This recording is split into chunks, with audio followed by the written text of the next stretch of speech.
Guns N' Roses, they gonna be vicious. The devil gonna fences on the show you the bruises. నమస్తే, welcome to mega box office. నార్మల్గా పవన్ కళ్యాణ్ అనగానే మనకు గుర్తుకు వచ్చేది ఆయన ఖుషీ cinema కదా. ఎన్ని సినిమాలు చేసినా ఆ సినిమా అభిమానుల గుండెల్లో ఎప్పటికీ ఉంటుంది. అలాగే ఆయన మార్షల్ ఆర్ట్స్లో కూడా నిష్ఠానితుడు అన్న విషయం తెలిసిందే కదా. 1996లో అక్కడ అబ్బాయి ఇక్కడ అమ్మాయి సినిమాలో ఆయన చేసిన ఫీట్స్ సూపర్. నెక్స్ట్ జానీ సినిమాలో కూడా చేసి అంతే మెప్పించారు. తర్వాత మళ్ళీ ఓజీ సినిమాలో జపాన్ సమురాయ్ అంటూ కొత్తగా మార్షల్ ఆర్ట్స్ పరిచయం చేశాడు.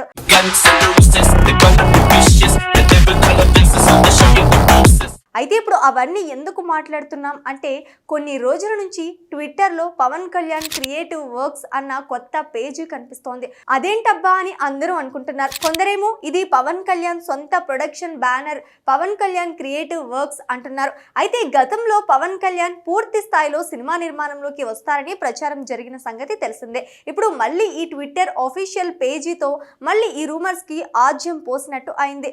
By the way, get away, run away. On your boys done it too. ట్విట్టర్లో లేటెస్ట్ గా వచ్చిన కరటేకా టు సమురై అనే టైటిల్ ఉన్న వీడియోలో Pawan Kalyan martial artist look లో కనిపించారు. ఆ గెటప్, బాడీ లాంగ్వేజ్ చూస్తే ఏదో కొత్త ప్రయోగానికి పవన్ సిద్ధమవుతున్నారన్న ఫీలింగ్ అభిమానులకు బలంగా కనిపిస్తోంది.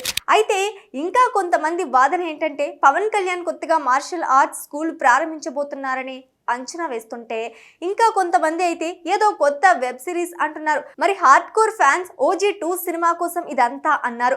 ప్రస్తుతానికి ఈ వీడియో ద్వారా పవన్ కళ్యాణ్ ఏమి సూచిస్తున్నారు అన్న దానిపై ఎలాంటి అధికారిక క్లారిటీ లేదు. అభిమానులు మాత్రం ఆసక్తిగా ఎదురు చూస్తున్నారు. మొత్తానికి సినిమాల గురించి మాట్లాడితే, ప్రస్తుతానికి ఈ ఏడాది హరీష్ శంకర్ ఉస్తాద్ భగత్ సింగ్ రిలీజ్ అవ్వాలి. అలాగే మొన్నే సురేందర్ రెడ్డి దర్శకత్వంలో కూడా కొత్త సినిమా కూడా ఒప్పుకున్నాడు. సో 2025కి ఎలా అయితేనే 2 సినిమాలు వచ్చాయో, 2026లో కూడా 2 సినిమాలతో అలరిస్తాడేమో చూడాలి. ఎందుకంటే నెక్స్ట్ ఎలక్షన్ ప్రోగ్రామ్స్ తో బిజీ అవుతాడు power star. Guns N' Roses,